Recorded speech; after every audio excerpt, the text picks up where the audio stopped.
DGTERA Flex.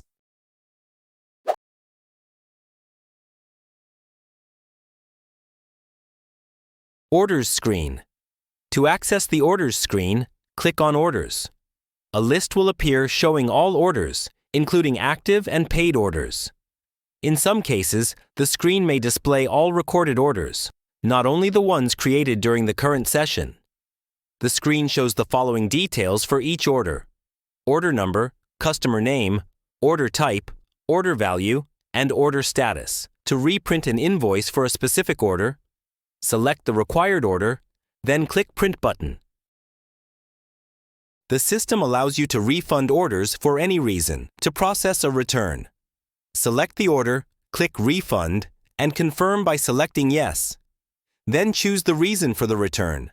Select the items to be returned, and mark any scrap items, if applicable. Once completed, click Done. Finally, choose the refund method, whether cash, card, or any other available method. If an order is completely damaged for any reason, click the three-dot menu, then select Waste. Choose the reason for the scrap, or enter it manually in the provided field, and click Done. This completes all steps for managing orders within the system.